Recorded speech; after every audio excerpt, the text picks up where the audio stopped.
Hi there, Smart Driver. Talking to you today about night driving. It's like driving on a different planet. The reason for that is we lose half our ability to see at night. Tips, strategies, and skills to put in place to keep yourself safe when driving at night. The farther you get away from cities, the more you get into the country, the more you're going to rely on the headlights of your vehicle. And there are other landmarks and signposts that you need to be looking for and discovering at night so that you are not relying on your headlights, because your headlights are a poor substitute for visibility at night. And there's things you need to be looking for in the landscape to keep yourself safe when driving at night. Resources to have a look at, night driving, how to night drive, have a look at that video, and 5 tips for driving in heavy traffic and what you can do to keep yourself calm, strategies and skills to put in place to prevent yourself rear-ending the vehicle in front, because that's what you're at risk of when driving in heavy traffic.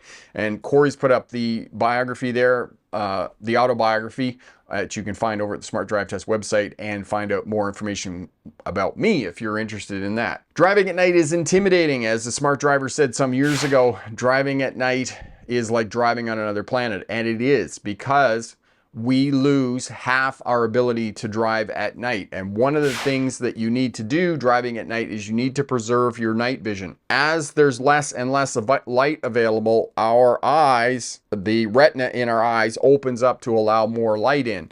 What happens is that when we get blinded by other traffic, or there's a lot of street lights or ambient light within the cities and those types of things, it reduces and erodes our night vision, and it goes back so that we cannot discern objects and road users moving in the landscape. So you need to preserve your night vision, especially as you get out onto highways and into rural areas and away from cities and whatnot. You always need to be scanning farther down the road, both shoulders of the roadway as you're driving, because our eyes are attracted to light and movement. So in the darkness, you are looking for movement. And one of the slides here that's coming up, I will talk more about sunset and sunrise and why these are dangerous times of the daytime to be driving. So nighttime isn't just when it's dark outside, but also the transition from full light to darkness is also dangerous, and we'll give you some skills and strategies to do that as well. Look for movement in the darkness. Where is the curve of the road? Is the road curving to the left, curving to the right? Traffic signs are going to give you some idea, because roadways, you know, the information about where the roadway is going and those types of things is important, and traffic signs will indicate this to you. So be looking at your traffic signs and reading your traffic signs, using your GPS as well if you have not driven in these areas previously. Fatigue management, we talked about this. If you are tired, you have not managed your sleep well, and you are on the roadway, you need to get off the roadway and into an area, someplace that you can get some sleep and not be driving when you're tired, because you will just fall asleep without notice, without warning. You'll start having like micro sleeps, and you're trying to keep your eyes awake, and you need to get off the roadway and have some sleep to keep yourself and other people safe on the roadways. However, unfortunately, many people fall asleep, and single vehicle crashes, there are a lot of these, and a lot of fatal single vehicle crashes of people falling asleep at night. Now, it's always difficult to determine the cause of single vehicle crashes in terms of traffic safety.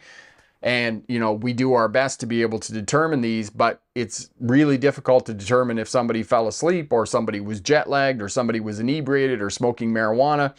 The causes of why is difficult. And the other reason that it's difficult to determine the cause of single vehicle crashes is due to the fact that many people who are involved in single vehicle crashes, we don't find them for hours and hours and hours. So by the time that we do find them, it might be an hour or 2 hours, and the conditions that caused the person to crash, for example, they were inebriated or they were high or whatnot, that's dissipated, that's gone. So we cannot determine what happened and what caused the single vehicle crash. Eating. When I was driving truck and I was doing a lot of night driving, I used to have a 5-pound bag of carrots down beside the seat, and I used to eat carrots and rice cakes while I was driving. I found that helped me to keep awake. Talking to other people would help you keep awake at night. So there are different techniques and skills and strategies you can put in place that will help you keep awake. We were talking about it previously about podcasts and audiobooks. and whatnot, that all this will help you out. Definitely talking to somebody is one of the best ways to stay engaged while you're driving at night. But ultimately, if you're tired, you need to stop, you need to get off the roadway, and you need to get yourself some rest. And of course, park someplace safe that, you know, you're not going to be in danger. Rest areas along the interstate and those types of things, if you park under the lighted area up near the toilet block, you're going to be safe. There's lots of people going past and those types of things, but just stop and get yourself some rest. Sunset and sunrise, the transition between full daylight and nighttime. This is the most dangerous of time on the roadway because there's a bright sky and there is a dark landscape, and your eyes are adjusted to the bright sky. You're unable to discern or see things in the dark landscape. And I can show you some videos. I'll put up some videos here later about cyclists in glaring sun. You're driving into the glaring sun and there's cyclists, and you can't see the cyclists in the glaring sun because they're just hidden. So you always need to be looking for movement. You need to be looking for clues. And if you do see road users on the roadway, you need to be tracking and mapping where are they going, and potentially could their path of travel cross yours, right? Are they going to intersect with you? Road users hide in the dark landscape. Know that it is a dangerous time of the day. As was mentioned, turn down your dash lights when you're driving at night. This will help you out and reduce distraction, reduce fatigue when you're driving at night, because our eyes are attracted to light, and you got the whole, you know, dash lit up like an airplane cockpit. You need to figure out and know where things are on the dash and the signals and high-low beams, windshield washer fluid, wipers, those types of things. You got to know where all this stuff is at night so that you're not looking down and being distracted when you're driving, that you can still keep your focus out through the front of the windshield. Dash lights, turn them down to as low as what you can tolerate them. In addition to that, if you are driving on the highways or freeways, you can turn your cruise control on, and then you can turn your dash lights down to the lowest setting. When I was driving truck in the 1990s, oftentimes what I would do at night, I just set the cruise control at whatever speed that I was traveling down the interstate, and then I would just turn the dash lights off because, you know, I could hear the truck. I knew if something was going awry with the truck and those types of things. And in addition to that, you know, I knew what speed I was going because I was just on cruise control. The farther you get away from cities, the farther you get away from urban areas, the more you're going to rely on the headlights on your vehicle. Less lights, darker, more reliance on your headlights, and high beam headlights. Use them as much as you can. You know, if you're in heavy traffic and there's a lot of oncoming traffic in the other lane and whatnot, then obviously you can't use your high beam headlights. However, use them as much as possible to be able to see as well as you can when you're driving at night on highways and whatnot. Traffic signs, houses along the roadway, all these are signposts and landmarks that would allow you to identify where the roadway is going. If you're approaching an intersection and you can see traffic moving through the intersection, that will locate intersections. Look for light in the darkness. Look for lights that are moving at night. Reflection of light off traffic signs, buildings, glass, anything at night that will give you a clue as to where the roadway is going, where there is other traffic and movement and whatnot. Cyclists tend to hide very much so in the dark, and pedestrians, you know, for whatever reason, insist on wearing dark clothes at night, so it's difficult to see them or find them located in the landscape. So you need to be looking and observing more vigorously than you would during the daytime. Other traffic. Follow other traffic, because for the most part, other traffic is going to be driving on the roadway at night. Outline of the geography. So following other traffic, looking for intersections, traffic signs, traffic light. Look for traffic lights, signs are reflective. Map and track road users, and as you're moving through the landscape. And again, you can see here in the image, you may be able to see in the image here, you can look up through the cut of the trees. If you're moving through wooded areas or bush area, you can look up through the top and you can figure out where the roadway goes. The reason I talk about this so much, about figuring out where the roadway goes at night, years ago when I was teaching truck driving, we had an 8-hour mountain trip, we called it. And oftentimes I would leave early in the morning, in the middle of the night. And, you know, many times it was wintertime, so it was always dark when we were going out. And I would get in the truck with these guys and we'd be driving down the highway. And it's, you know, here in the mountains where I live, it's a 2-lane skinny, as we call it in the trucking industry. I realized quickly that these drivers did not have a lot of experience driving at night, and B, did not have the skills and abilities to be able to locate where the roadway was going at night, and this was causing them to be hesitant and not drive smoothly and predictably on the roadway. So I had to teach these skills to upgrading truck drivers so that they were comfortable driving at night. Now, the other piece of that, I had one student that had absolutely no sense of direction of where he or she was going and had no sense of main highways where we were driving in and around here in the Okanagan, and said to the driver one day, we were going into West Bank, didn't know where West Bank Road went, and I said, where are we going to end up? And he's like, I don't know. I said, well, how are you going to get around in a big truck? I said, you have to figure out these things and be able to navigate and route plan when you're driving. And he said, oh, I'm just never going to leave Salmon Arm. I'm sure that he's had a few challenging moments since those years when he was learning how to drive. Cruise control. Use cruise control at night. As I said, it will reduce fatigue. It'll reduce distractions. In addition, you can turn your dash lights down because you know exactly how fast you're going. Stay in the right-hand lane, multi-lane highways, use cruise control, use your adaptive cruise control. Most of the new cars in the last 8 years are all going to have adaptive cruise control, lane assist. So know that, use these technologies to keep yourself safe at night and keep yourself alert when you're driving. Good luck on your driver's test, and remember, pick the best answer, not necessarily the right answer. Here in the summertime, at least where I live in Western Canada, dark isn't until about 10:30, 11 o'clock at night. So if you're going to be driving, it's very late at night, so you need to be concerned about fatigue driving at night, because know that our body automatically wants to go to sleep between 2 and 5 in the morning. You also want to be sure that you have food and drink in the car. Make sure that you're taking rest stops. Make sure that you know that you can get to where you need to go. If you're feeling the least little bit of tired, you're having micro sleeps and those types of things when you're driving at night, get off the road, get into a parking lot or someplace safe where you can have a nap and whatnot. And I have had people, when I posted this question on the community tab over the years, come back to me and say, oh, it's not safe to park in a rest area at night in my car and have a snooze, those types of things. Well, it's far more dangerous to be driving your vehicle when you're tired and driving off the roadway. Know that for the purposes of driving and when you're driving tired. Okay, get off the roadway, get some sleep somewhere, get into a hotel, get into anywhere that you're off the roadway and you're not at risk of being involved in a crash because you fell asleep at the wheel.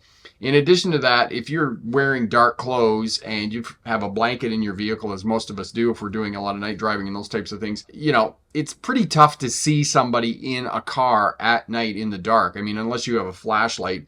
I mean, if you have the blanket pulled up over your head, it's not likely somebody's going to be able to see you in the vehicle. So as long as you get the doors locked and those types of things, you're going to be just fine, unless you're in a rough area in Chicago or someplace like that. But for the most part, you're out in a rest area on the interstate and those types of things. And many of these rest areas are busy. Even in the middle of the night, there's traffic coming in and going out and those types of things. So there's people around. So if you park up near the front in a lit area, you're going to be just fine. And as I said, it's much more dangerous to be on the roadway driving tired than it is, sleeping in a rest area and whatnot. Rawson says he drives at night all the time because I have a job 8 months and a half that involves working at night. Okay, so there are some people obviously that do drive at night because they are working the graveyard shift, 12 to 7 o'clock in the morning or 8 o'clock in the morning, however long the shift is. So there are people that are, driving at night. And the farther you get away from cities and urban centers, the more you're going to rely on the headlights of your vehicle. I mean, unless you have a vehicle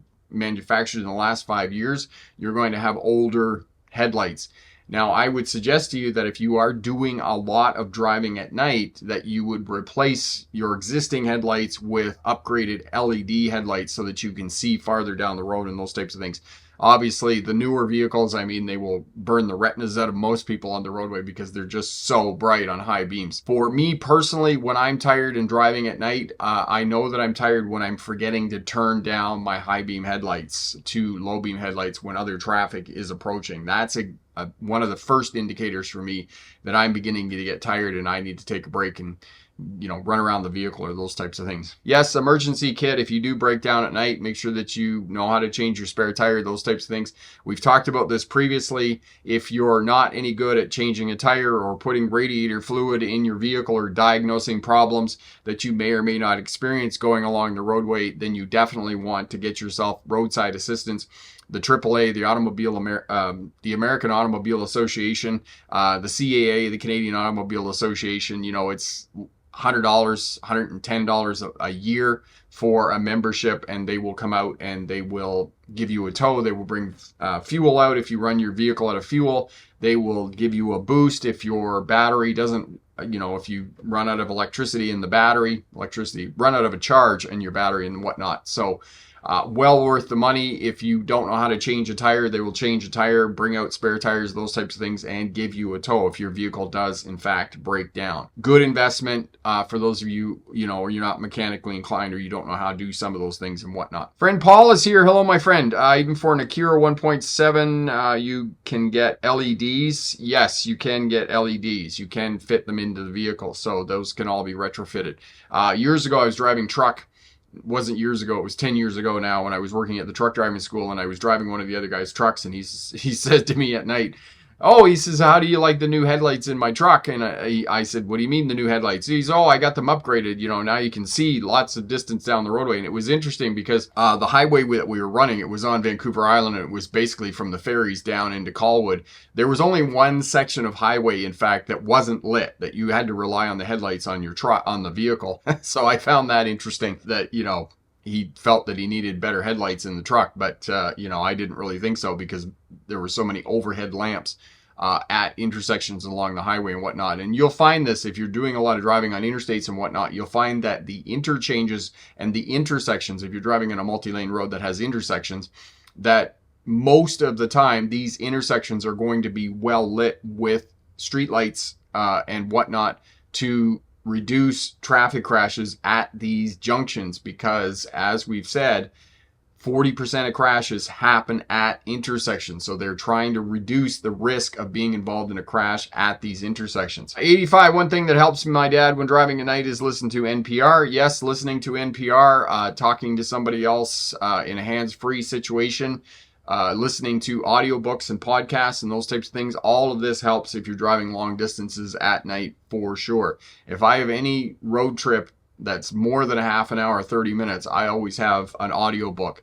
And listening to audiobooks in the car is the same thing as trying to read a book on a plane or on a bus or a train, any public transportation. I have tried in the past to listen to nonfiction and try and learn something while I'm driving. It's pretty difficult to listen to these things. So most of the time you have to listen to fiction. I personally, in the last little while, prefer listening to Jack Reacher while I'm driving. It's a good story and you get into the story and whatnot. Rawson, one of the things that I get tired of doing when it comes to driving at night is being tired of dealing with animals on the roadway. Yes, and Rawson, that is definitely one thing that you cannot avoid on the roadway at night.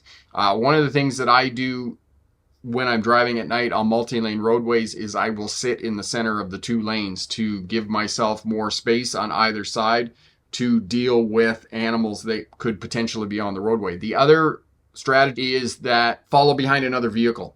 So another vehicle a mile up the road, you can just see the taillights going up over the hills and those types of things. And if you give yourself that kind of distance behind another vehicle, that other vehicle, if there's any animals on the roadway or those types of things, most of the time, I'm not saying all the time, but most of the time, that vehicle in front is going to scare off the animals off the roadway and those types of things so that you can keep yourself safe when you're on the roadway. Elevator fan, the dash cam, how do you find the dash cam helps you at night? One of the things that can help you driving at night is to turn on your GPS in your car. Now, I would find a GPS distracting driving at night. However, you can, if you're not familiar with the roadway that you're on, the GPS will show you curves to the right and curves to the left and those types of things. But again, at the same time, traffic signs in North America driving on roadways, traffic signs are going to give you the information that you need to navigate the roadway successfully. Apple Music in new cars, it's very distracting. Yes, all kinds of things are distracting in new cars with the telematics that are available and all the other stuff that you can download for sure. Rumble strips. We love rumble strips, and rumble strips will definitely help you. I know that for a fact. Rumble strips have helped me out at night.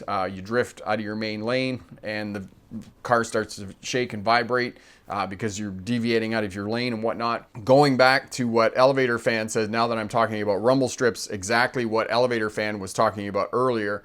Dash cams will as well. The newer ones, high-end ones, my high-end Garmin will tell me when I'm deviating out of the lane and it will beep.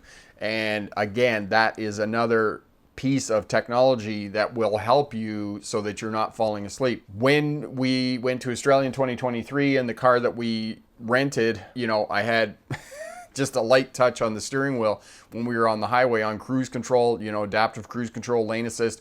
And because the touch, my contact with the steering wheel was so light, not all of a sudden, but the car decided, in its great wisdom that I wasn't holding onto the steering wheel. It detected that I was falling asleep. The car started to slow down. The seat belt, the steering wheel, and the seat all began to vibrate. I was like, what the heck? It's a fatigue measurement implemented in these new cars that if they detect that you're not touching the steering wheel, this is one of the anti-sleep measures that they've put in place.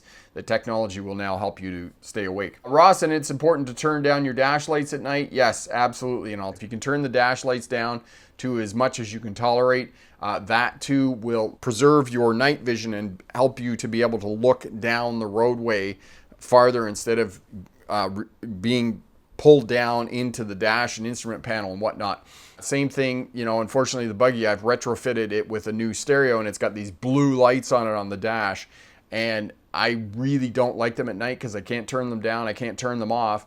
And oftentimes what I'll do is I'll take a towel in the car at night and I will just cover up the stereo so that I don't have that distraction, especially that blue light. It's like those weird blue Christmas lights at night. It's really hard to see and it's always kind of just pulling at the corner of my eye and I really don't like it. So I just, like I said, I take a towel or whatnot and just cover up the stereo when I'm driving at night. Years ago, I drove down to Vancouver Island. As some of you know, I have a rental property on Vancouver Island, and by the time you make the drive with the ferry, it's about 8 hours. So I drove down in the morning. I did the work that I needed to do down there, talked to the tenants, and had some discussions and whatnot.